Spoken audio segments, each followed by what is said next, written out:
Continuando então, nós já vimos hermenêutica, fatos, já vimos homilética, forma.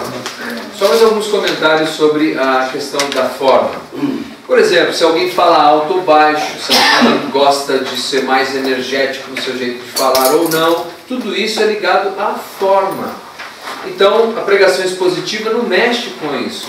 Se uma pessoa gosta de ser mais barulhento na sua comunicação, está tudo certo. Isso não tem nada a ver com o fato, tudo bem? Tem a ver com a forma. A coisa mais importante que nós temos que analisar quando alguém vai anunciar a mensagem, a primeira delas qual é? É o fato. Depois, a forma. Eu me lembro que a primeira vez que eu tive a oportunidade de pregar em público, numa igreja, era a primeira vez que eu estava pregando numa igreja, e era uma igreja conservadora, me disseram que eu tinha que já estar de terno e gravata, ainda mais naquela época, eu não tinha nem terno e gravata. Eu consegui um terno emprestado, calça boca de sino, não sou daquela época, mas o terno que eu consegui era daquela época. Mas era um terno bom. E aí, gente, eu não tinha um referencial homilético ainda, eu estava iniciando.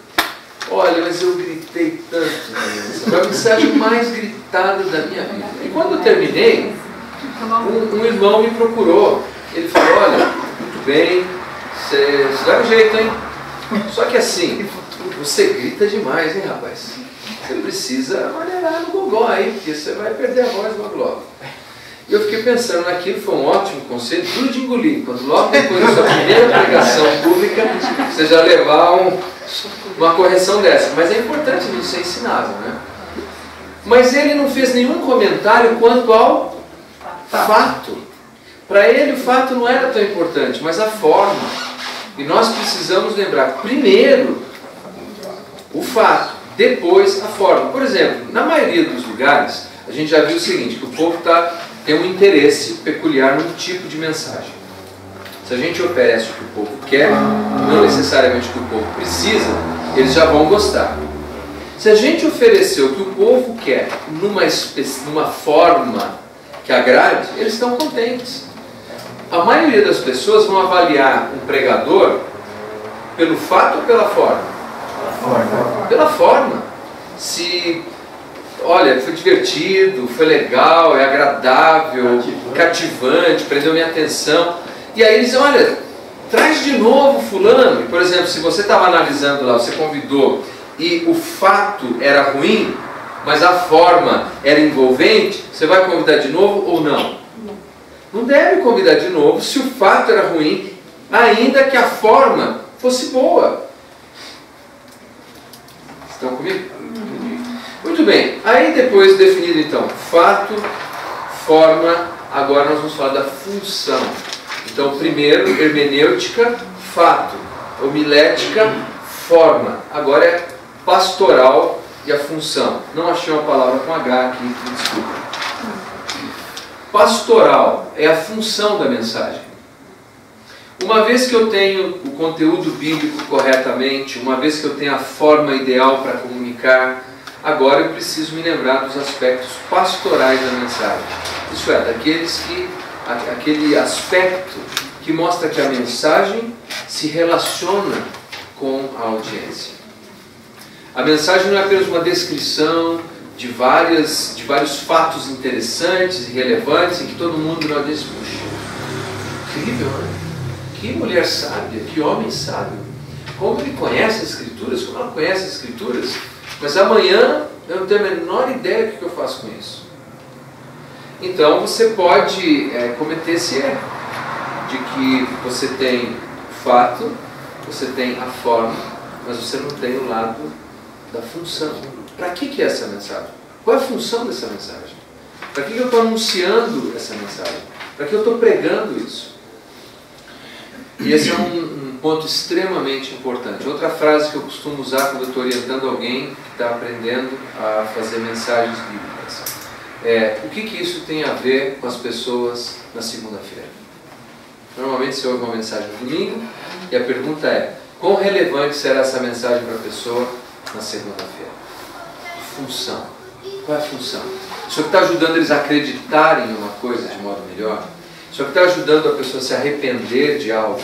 essa mensagem está ajudando a pessoa a ter perseverança e encorajamento, qual é a função dessa mensagem que eu vou anunciar? Muito importante isso. Alguma pergunta até aqui? Não? Muito bem. Então vamos falar um pouquinho de dois grandes erros na interpretação das Escrituras. Esses são dois grandes erros que acontecem, e eles acontecem exatamente porque são erros interessantes.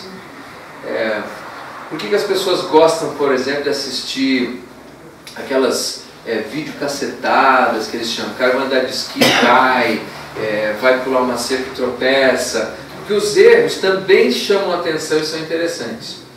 E esses dois erros são interessantes, mas são injustificáveis para quem deseja apresentar a pura palavra de Deus. O primeiro erro é tratar a Bíblia, de Gênesis e Apocalipse, como se fosse um livro alegórico.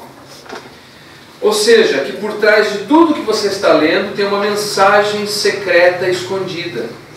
Que por trás dessa mensagem objetiva tem uma mensagem misteriosa, que precisa ser encontrada, às vezes de modo cabalístico, ou a pessoa, por meio da sua criatividade e engenhosidade, vai encontrar alguma mensagem que passava desapercebida para a maioria das pessoas. Isso é um grande erro. Nós precisamos lembrar que a Bíblia é uma biblioteca na sua natureza. São 66 livros e, portanto, estilos literários diferentes. Você tem livros históricos, narrativas, você tem livros poéticos, você tem livros proféticos. E quando você se aproxima do texto, cada um deles deve ser entendido dentro do seu estilo literário. Você tem hipérboles na Bíblia, você tem metáforas, você tem parábolas na Bíblia, e o estudioso da Bíblia, o pregador, precisa discernir quando é uma coisa e quando é outra. Você tem textos que são descritivos, você tem textos que são prescritivos, textos que estão apenas te contando algo que aconteceu, mas não é para você continuar fazendo, e outros textos estão dizendo isso aqui é para você continuar fazendo. E o estudante da Bíblia, o pregador, precisa discernir todas essas coisas. Deixa eu te dar... Sim, Pastor, existem passagens na Bíblia que assim, nos obrigam a interpretá-la alegoricamente? Não, se o texto é alegórico, ou se o texto é uma parábola, ou ele é uma figura de linguagem, então você tem que respeitar. A frase é a seguinte: quando a gente fala de interpretação histórico-gramatical, quer dizer que nós vamos buscar a interpretação natural do texto. Ou seja, Salmo 91, me ajudem, como é que diz lá? Aquele que habita no esconderijo do Altíssimo. Vou dar uma pausa. Deus tem um esconderijo? Primeira pergunta, vamos em frente. A sombra do Onipotente descansará. Deus tem sombra? Vamos em frente. Direi do Senhor, Ele é o meu Deus.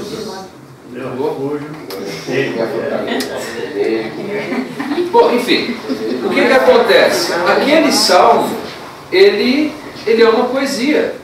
Então na poesia você tem uma linguagem. Por exemplo, o salmo fala de asa de Deus. Deus tem asa? Não, é uma poesia. Então eu devo interpretar no sentido natural daquela passagem. Se ela é uma poesia, deve ser interpretada como tal. Se ela é uma parábola, deve ser interpretada. Se ela é uma hipérbole, se ela é como por exemplo Apocalipse, com vários símbolos. Todas essas questões devem ser levadas em consideração de acordo com a natureza do livro. A nossa Bíblia, por exemplo, ela é relativamente bem organizada por estilo literário. Então você tem um bloco de livros, são livros históricos. Você sabe, são narrativas. Depois você tem os livros de sabedoria, que são esses livros que têm poesia dentro deles e que ensinam por meio disso. Você tem os livros proféticos, então você sabe que estão tratando de profecias. Agora, às vezes é possível que dentro de um livro histórico você encontre alegorias, você encontre hipérboles, você encontre parábolas. Quando o texto tiver essa natureza, é assim que ele deve ser interpretado. Você não pode pegar a Bíblia inteira e interpretar como sendo alegoria, que carrega lá um símbolo especial. Vamos ver aqui uma passagem que eu espero ajude a gente a entender um pouquinho isso. Nós vamos comparar dois textos para a gente ver isso. Mateus capítulo 13.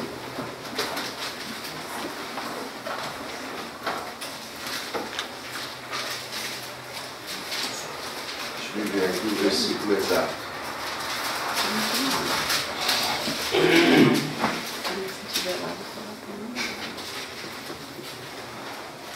Aqui em Mateus capítulo 13, que também aparece depois em Marcos e Lucas, Jesus ele vai contar uma parábola a partir do versículo 10. 13 e 10. Aliás, vamos ver antes, porque aqui vem a explicação. Vamos ver a partir do versículo 4. Quem que pode ajudar com a leitura, por favor? E, ao semear uma parte, caiu à beira do caminho, e, vindo as aves, a comeram. Outra parte caiu em solo rochoso, onde a terra era pouca, e logo nasceu, visto não ser profunda a terra. Saindo, porém, o sol a queimou, e, porque não tinha raiz, secou-se. Outra caiu entre os espinhos, e os espinhos cresceram e a sufocaram. Outra, enfim, caiu em boa terra, e deu fruto, a 100, a 60 e a 30 por um. Quem tem ouvidos para ouvir, ouça. Aqui tá bom. Veja só, essa é uma parábola, quer dizer, uma analogia longa que Jesus usa, contando de um semeador que sai lançando sementes. Bom, vamos imaginar que tudo terminasse exatamente aqui no versículo 9. Quem tem ouvidos para ouvir, ouça. Como eu vou saber o que significa essa parábola? Como é que eu vou saber o que essa analogia significa? Porque ele fala de semente, ele fala de aves que comeram, ele fala de solo rochoso. Eu não tenho como saber, mas a Bíblia deve ser explicada pela própria Bíblia. Esse é um princípio fundamental da hermenêutica, a Bíblia explicando a própria Bíblia. Então, se você continuar lendo, versículo 10, então, quando a gente encontra então, isso chama conector, está unindo as duas ideias, o que explicou antes e o que vai seguir. Então, alguém lê, por favor, a partir do versículo 10. Os discípulos aproximaram-se dele e perguntaram: por que falas ao povo por parábolas? E ele respondeu: a vocês foi dado o conhecimento do mistério do reino dos céus, mas a eles não. Isso, então aqui é aquilo que eu estava dizendo. Jesus, quando anuncia sua mensagem, para os seus recipientes, aquele que é o recipiente da mensagem, ele vai explicar o sentido. Os outros estavam pensando, o que é a semente, o que é o pássaro, o que é esse terreno? Não entendi.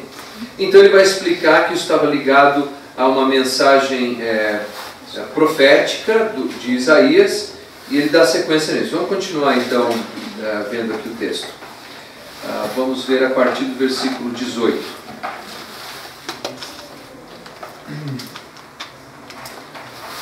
Portanto, ouçam o que significa a parábola do semeador. Pronto, uma pausa. Vou dar agora para vocês o que significa. Vou explicar o que significa essa parábola, essa analogia. Vamos ver o que é. Quando alguém ouve a mensagem do reino e não entende, o maligno vem e lhe arranca o que foi semeado em seu coração. Este é o que foi semeado à beira do caminho. Quanto ao que foi semeado em terreno pedregoso, este é aquele que ouve a palavra e logo a recebe com alegria. Todavia, visto que não tem raiz em si mesmo, permanece por pouco tempo. Quando surge alguma tribulação ou perseguição por causa da palavra, logo a abandona. Quanto ao que foi semeado entre os espinhos, este é aquele que ouve a palavra, mas a preocupação desta vida e o engano das riquezas a sufocam, tornando-a infrutífera. E finalmente, o que foi semeado em boa terra, este é aquele que ouve a palavra e a entende, e dá uma colheita de 100, 60 e 30 por um. Bom, Jesus explicou. Ele explicou o que eram essas aves, o que era aquele caminho, o que era a semente. Então, é assim que a gente deve procurar entender mesmo uma figura de linguagem, ou uma analogia como Jesus utilizou. Buscar no próprio texto, no contexto dele, o que vem depois, o que vem antes, para eu entender aquela mensagem. Não inventar o significado do discurso. Dizer, olha, as aves representam os Estados Unidos. Vocês já viram que o símbolo dos Estados Unidos é a águia? É isso mesmo, olha, a águia é o símbolo dos Estados Unidos. E a semente é o seguinte, é o preço do tomate no Brasil, porque o tomate vem de semente. Então aí, olha, tem um cumprimento profético. Não é assim que funciona. Você tem que buscar no texto o que ele quer dizer. Tudo bem? Então veja que mesmo uma parábola, dentro do escopo maior das Escrituras, vai lançar luz. Mas vamos imaginar que fosse obscura. Então você tem que buscar um outro texto mais claro e não construir uma doutrina ou um ensinamento sobre um texto que é obscuro. Vamos ver um outro exemplo, agora um exemplo meio inverso. Mateus capítulo 10, Lucas 10. Vou começar de novo, Lucas 10.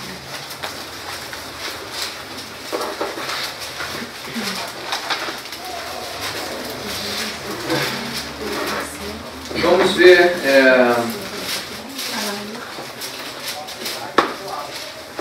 Vou começar a partir do versículo 30.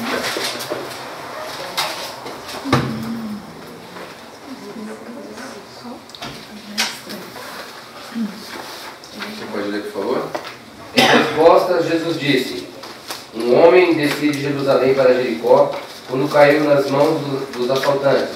Estes lhe tiraram as roupas, espancaram-no e se foram, deixando-o quase morto.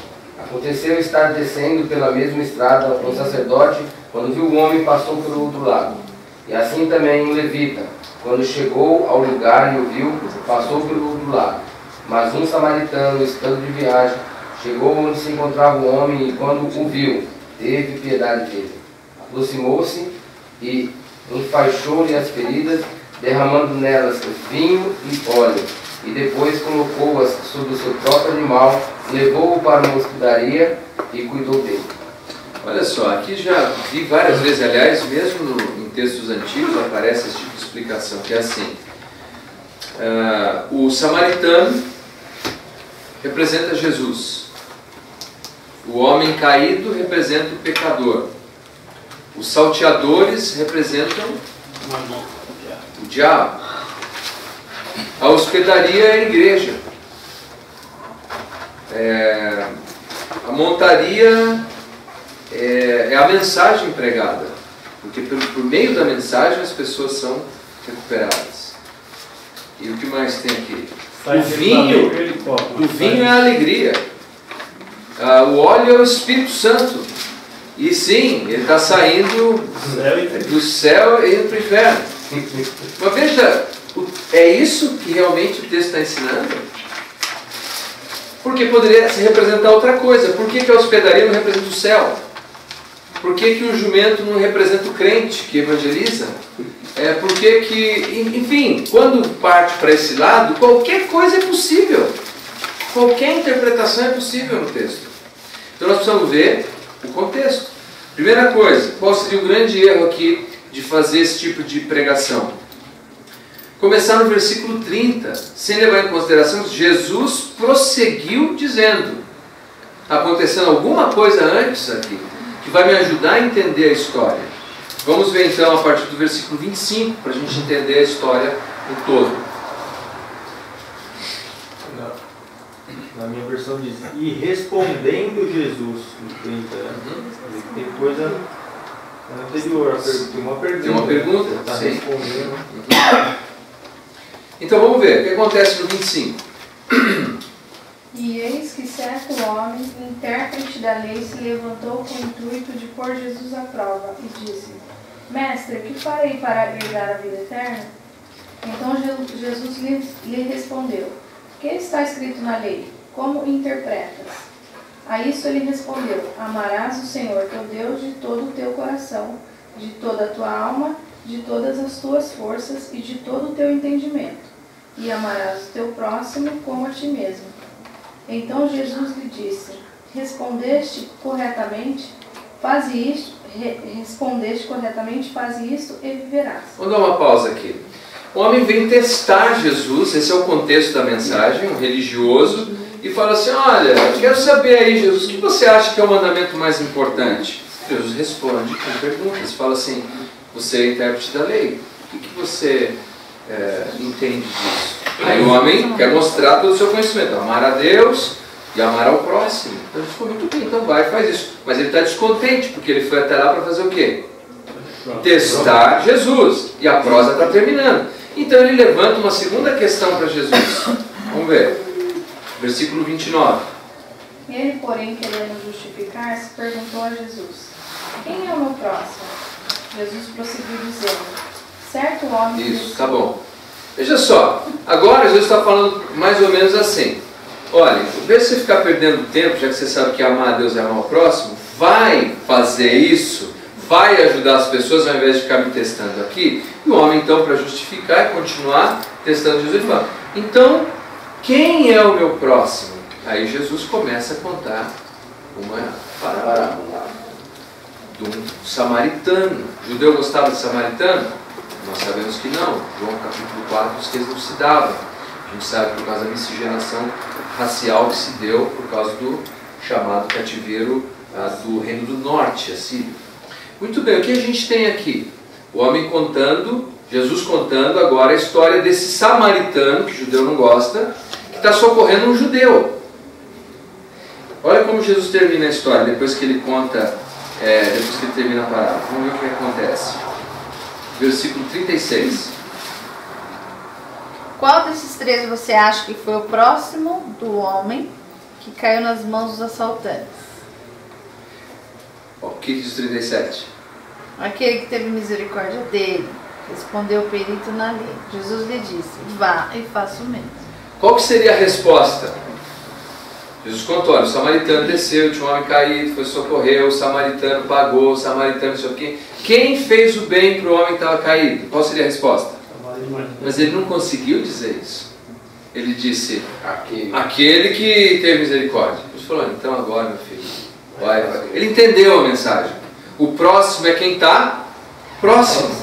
O próximo é quem está perto. A parábola tem apenas esse objetivo. Não tem nada aqui falando de salvação, não tem nada aqui falando do céu, não tem nada falando do Espírito Santo. O vinho não representa alegria aqui. É apenas uma comparação com uma história possível, ou uma história provável, aliás possível, que Jesus descreve, para comparar a atitude daquele homem com a realidade da palavra de Deus. Perceberam? Então, o método alegórico, ele comete esse erro porque ele é interessante. Quando você está lendo, vendo alguém pregar desse jeito, fala: olha, o vinho representa alegria. Puxa, eu não tinha pensado nisso antes. Claro que você não tinha pensado nisso antes, porque não significa isso. Pensar agora. Tudo bem? O segundo erro comum é o que se chama de espiritual. Eu fiz questão de usar esse nome. Que são aqueles que dizem assim: não precisa estudar. O Espírito Santo vai nos guiar. O Espírito Santo vai nos dar a mensagem. A gente não precisa estudar a mensagem de Deus. A gente não precisa estudar a palavra de Deus. Aliás, eles vão além. Eles dizem que estudar a palavra de Deus é ruim. Não faz bem, não é positivo na vida de um cristão. Vamos ver aqui algumas referências normalmente utilizadas para justificar que o negócio é esperar o Espírito Santo fazer acontecer. Mateus capítulo 10, versículos 17 a 19.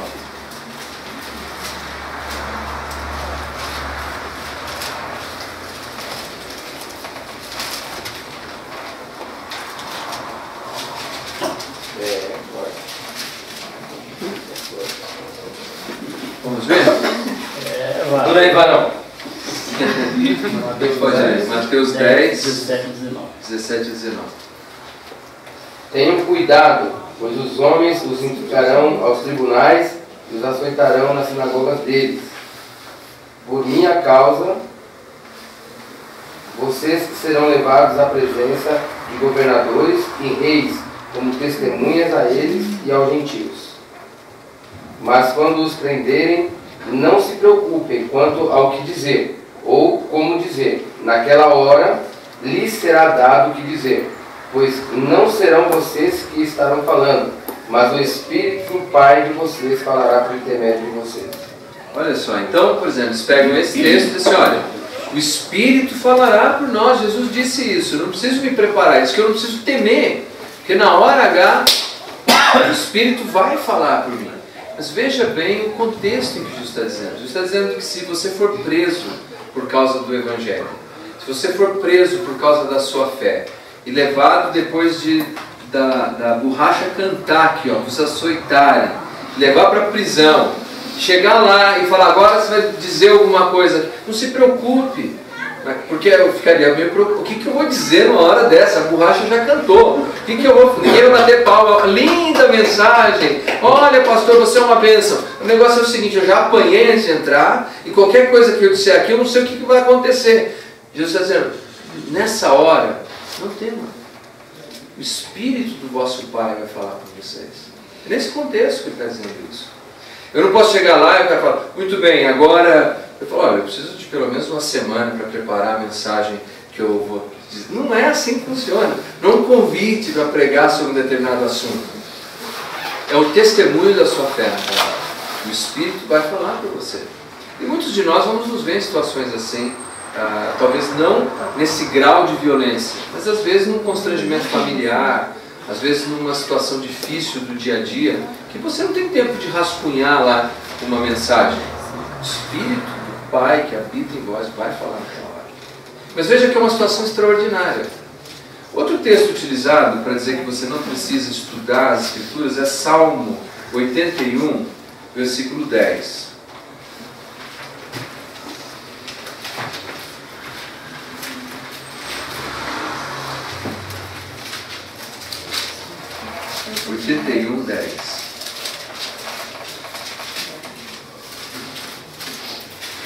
Eu sou o Senhor teu Deus, que te tirei da terra do Egito, abre bem a boca e te encherei. Isso. Então eles pegam especialmente a última parte. Abre bem a boca e te encherei. É assim, não precisa estudar, abre a boca que Deus vai encher. Mas será que tem umas coisas que estão sendo ditas por aí que assim, está enchendo do que essa boca? Está cheio do que essa boca? No contexto da passagem, por exemplo, a gente vê do povo de Israel, em que Deus alimentou o povo no Egito, no deserto. Abre a boca, vocês fiquem tranquilos, eu vou alimentar vocês, encheria de comida. Então, se for usar esse raciocínio aqui no domingo, o cara tinha que abrir a boca e cair um pão no francês, o que seria bom, em alguns casos, seria bom. Porque esse é o contexto da passagem. Abre a boca e eu encherei de alimento. Eu sou o seu provedor. Eu sou quem vai suprir isso. Não tem nada aqui em relação a quem vai anunciar a mensagem do Para mim é bem explícita. E eu o alimentarei. Ah, pois é. Essa tradução ela é bem mais clara. Exatamente, eu te alimentarei. Vamos ver mais uma passagem. Mais uma pérola. Segunda carta de Paulo aos Coríntios, capítulo 3.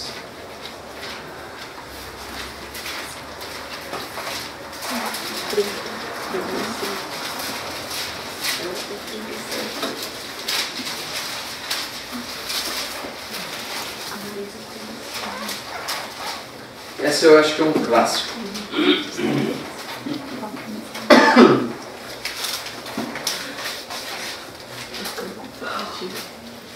Você pode ler, por favor? 3, 1. 3, o 6.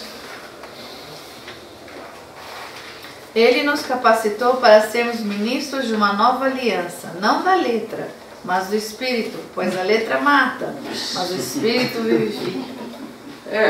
Então quando alguém diz assim, olha, eu agora vou estudar teologia, misericórdia, irmão, porque a letra mata, mas o Espírito é que vivifica, colocando como se o estudo das Escrituras, que é a palavra de Deus, inspirado por Deus, guiado por Deus, fosse a letra que mata.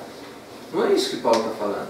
Paulo está contrastando o legalismo judaico com a graça de Jesus.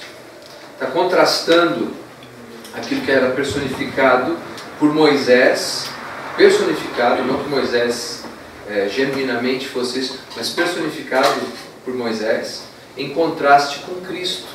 E os apóstolos como mensageiros de Cristo. Então, certamente, não é isso que está. Você pode considerar o seguinte: a Bíblia sempre nos encoraja a meditar nas Escrituras, a meditar na Palavra de Deus. E o texto-chave que a gente tem considerado aqui é 2 Timóteo, capítulo 2, versículo 15. Vamos olhar mais uma vez esse texto?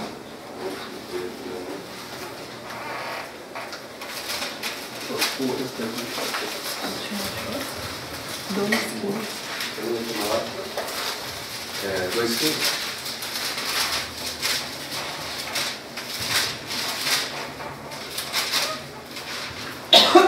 Quem encontrou pode ler. Procuram apresentar-te a Deus aprovado, como obreiro que não tem de se envergonhar, que maneja bem a palavra de Deus. Que maneja bem a palavra de Deus. Isso aí não é possível sem meditação. Não é possível sem estudo. Não é possível sem gastar horas com esse livro. Se alguém dizer que é contrário à espiritualidade você meditar na palavra que Deus inspirou e estudar a palavra que Deus nos confiou, para que a gente maneje bem a palavra da verdade, é um atentado contra a própria natureza de Deus e das Escrituras. Então, esses são dois métodos comuns e problemáticos. Primeiro, alegórico, ficar encontrando coisas misteriosas que ninguém nunca viu, não deveria mesmo ver. O segundo é esse método, entre aspas, espiritual. Não, irmão, o Espírito vai guiar. O problema é que a gente precisa saber qual Espírito que vai guiar.